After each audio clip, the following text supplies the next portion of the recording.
Dan saudara, kita akan bahas bagaimana sebenarnya penelantaran anak dari perspektif hukum, khususnya dalam kasus yang kini menyeret selebritas Denada Tambunan. Bersama Guru Besar Fakultas Hukum Universitas Pelita Harapan, ada Jamin Ginting. Selamat siang, Prof. Jamin.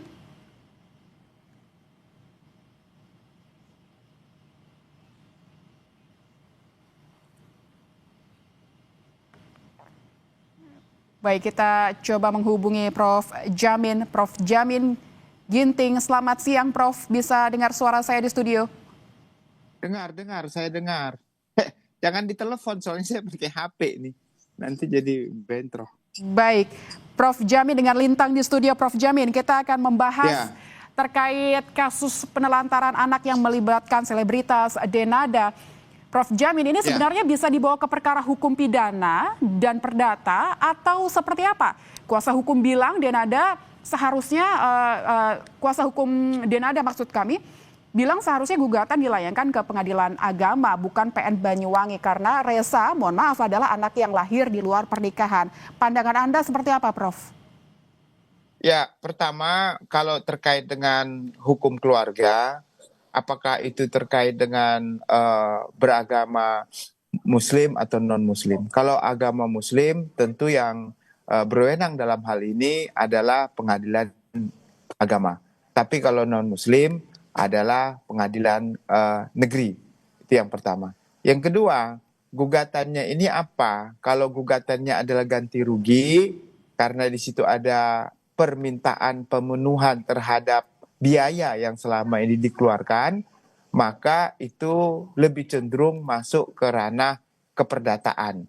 Karena si anak yang mengasuhnya merasa perlu biaya untuk mengembalikan keadaannya. Nah, itu terkait dengan ganti rugi. Tentu itu kasusnya kasus keperdataan ya. Nah, nanti permasalahan apakah dia anak yang sah, tentu kalau sudah Denada mengakui sebagai suatu anaknya sendiri, maka nggak perlu lagi dibuktikan itu anaknya atau bukan ya, karena pernikahan yang berada di luar nikah itu mempunyai hubungan hukum dengan ibunya, berarti sah. Secara hukum adalah anak dari Denada kalau dia mengakui. Nah, saya juga mendengar sudah ada beberapa kali dikirimkan biaya ya, mungkin kurang biayanya atau selama ini tidak diperhatikan. Nah, itulah nanti yang digugat ya. Nah, penggugat ini tentu bertanya, ini uang dia, umurnya sekarang kan sudah 24 tahun. Tentu biaya selama ini dari mana asalnya, begitu ya? Apakah dari orang tuanya, apakah dari orang yang mengasuhnya? Kalau orang yang mengasuhnya berarti selama ini orang mengasuhnya merasa dirugikan dengan uang yang dia keluarkan sehingga dia perlu mengembalikan uang tersebut. Nah, jadi ini konteksnya adalah keperdataan. Beda dengan pidana. Kalau penelantaran anak pidana itu terkait dengan anak yang tidak diberi makan, ya masih kecil. Anak itu kan di bawah 18 tahun ya. Jadi kalau dia masih di bawah 18 tahun ya bisa, tapi karena ini sudah dewasa, maka ini bukan ranah hukum pidana, tapi lebih ke perdataan begitu. Baik, berarti karena ada tuntutan material oleh penggugat, ini termasuk ke dalam hukum perdata begitu ya Prof ya. Nah, hari ini dijadwalkan ada mediasi kedua. Mediasi pertama Denada sempat tidak datang. Kalau hari ini Denada tidak datang lagi, apakah otomatis penggugat menang atau seperti apa proses yang berjalan? Ya, tentu berdasarkan SEMA Mahkamah Agung terkait dengan mediasi diberikan waktu selama ya 1 bulan ya, lebih itu diberikan waktu untuk bisa melakukan mediasi. Tapi kalau mediasi para pihak tidak hadir, terlebih kepada tergugat tentunya ya, tergugatnya tidak hadir, maka ada kalimat di situ biasanya rekomendasi daripada mediator, kelihatannya orangnya tidak beritikat baik. Tapi tidak dengan sendirinya, kalau dia tidak beritikat baik, langsung putusannya itu menjadi putusan yang dimenangkan. Bisa saja dalam mediasi dia tidak hadir, tetapi nanti kuasa hukumnya hadir pada saat pemeriksaan pokok perkara. Nah, nanti dalam pokok perkara itulah nanti dibuktikan kalau sebenarnya tidak ada perbuatan melawan hukum, tidak perhatian sudah diberikan, dan nanti tergantung buktinya. Jadi ini baru mediasi. Mediasi itu untuk mencari solusi sebelum perkara itu diperiksa pokoknya oleh hakim. Jadi ini masih mediator begitu. Berarti itu artinya tidak ada kewajiban tergugat untuk datang ya Prof ya, karena kuasa hukum Denada juga menyebut Denada sebagai terlapor tidak wajib hadir mediasi begitu Prof. Ya ini terkait dengan keinginan untuk menyelesaikan secara damai saja. Begitu artinya tidak perlu diselesaikan melalui pengadilan, tetapi ada mediator yang mendamaikan mereka. Bagaimana solusinya? Mungkin ya dengan keadaan sekarang ya udah bayar berapa ratus juta begitu ya, sehingga kasus ini nggak perlu lagi digugat begitu. Nah, kalau tercapai perdamaian di situ, maka kasusnya nggak perlu lagi dimasukkan ke pengadilan, cuma menunggu putusan. Tapi kalau tidak tercapai solusi dan perdamaian tersebut, maka nanti hakimlah yang memutuskan apakah dia bayar ganti rugi, apakah tidak bayar ganti rugi, apakah gugatannya ditolak atau diterima. Nanti jadi diserahkan kepada hakim sepenuhnya berdasarkan bukti-bukti yang dihadirkan para pihak nantinya di pengadilan begitu.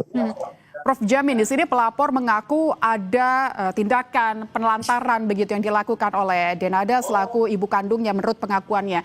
Tapi bagaimana pembuktian kalau seseorang itu menelantarkan di sini, Prof? Terminologi penelantaran anak itu ada di Undang-Undang Perlindungan Anak, ya, di pasal 62 atau 72 begitu ya. Jadi di situ yang ada terminologi. Jadi klasifikasi penelantaran anak itu membuat anak dalam keadaan bahaya, ya, bekerja di bawah umur, ya, terus dipaksa untuk melakukan pekerjaan orang dewasa, ya, yang berbahaya, lalu tidak diberikan nafkah yang cukup bagi anak tersebut. Itu terminologi pidana. Jadi nggak bisa digunakan dalam konteks perdataan. Kalau dia terminologi penelantaran anak yang dia gunakan, harusnya itu dibuat laporan ke polisi, ya, bukan mengajukan gugatan ke pengadilan. Jadi itu terminologi yang keliru saya kira dalam konteks penelantaran anak kalau digugat ke perdata, ya itu lebih kepada adanya perbuatan melawan hukum yang dilakukan oleh orang tua terhadap anak karena tidak diberikan nafkah selama dia dalam pengasuhan atau belum dewasa begitu. Karena terkait dengan pengakuan dari pelapor ini dia tidak mendapatkan nafkah begitu dari ibu kandungnya. Berarti Anda melihat ini harusnya masuk ke proses ranah hukum di kepolisian begitu ya, Prof?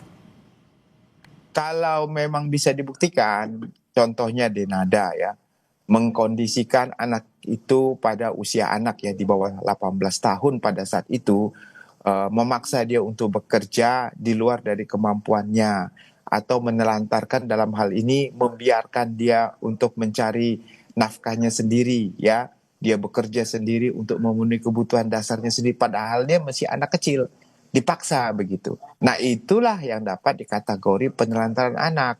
Tapi dia kalau diasuh sama orang tuanya Denada, ya, lalu diasuh atau dititipkan kepada orang lain lalu diberikan nafkah, itu bukan penelantaran namanya, itu penitipan ya. Paling jadi tidak masuk kategori penelantaran gitu. Hanya cuma secara psikologis dia mungkin tidak mendapatkan perlindungan dari orang tuanya, kasih sayang dan segala macamnya, itu sulit pembuktiannya kalau seperti itu. Tapi kalau yang digugat adalah masalah materi, bukan masalah imaterial ya, psikologis, kasih sayang, maka itu lebih cenderung bagi saya itu lebih ke perdataan daripada pidananya begitu.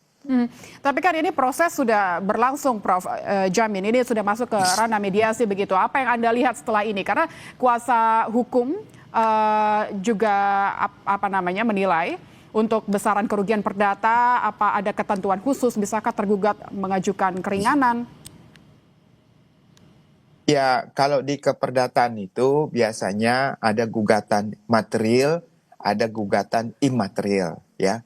Gugatan material itu adalah gugatan yang dihitung. Contohnya, saya kasih contoh begini. Selama dia umur dari sekian ke sekian tahun, anggaplah umur sampai dengan sekarang 24 tahun.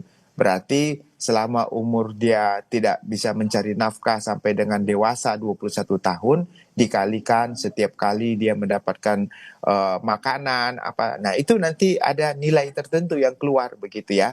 Nah, selain itu ada kerugian imaterial. Nah, imaterial tidak bisa dihitung dengan angka-angka, dia cuma tebak-tebak saja gitu, 2 miliar, 3 miliar, tapi jarang juga dikabulkan. Jadi itu saja yang pada umumnya diajukan permohonan ganti rugi terkait dengan kewajiban seseorang yang seharusnya dilakukan tapi dia tidak lakukan begitu. Nah, itulah namanya perbuatan melawan hukumnya. Tapi kelihatannya untuk itu sulit ya. Maksud saya pembuktiannya harus benar-benar nyata ada uang yang dikeluarkan begitu. Prof Jamin, Anda melihat setelah ini prosesnya akan seperti apa, Prof? Karena mediasi akan berlangsung hari ini, entah itu nanti Denada hadir atau tidak. Ya, kalau sampai sudah 2 kali, nanti dipanggil ketiga kali tidak hadir lagi, ini kan bisa masih jangka waktu yang ada, maka akan dilanjutkan oleh mediator, akan menyerahkan kepada hakim yang akan memutus dengan catatan bahwa tidak ada etikat baik dari tergugat untuk menghadiri sidang. Seperti itu pada umumnya. Baik, kita akan nantikan proses mediasi yang berjalan hari ini pukul 1 waktu Indonesia Barat dan seperti apa nanti hasilnya. Terima kasih Prof. Jamin Ginting, Guru Besar Fakultas Hukum Universitas Pelita Harapan telah berbagi informasi di Kompas Siang.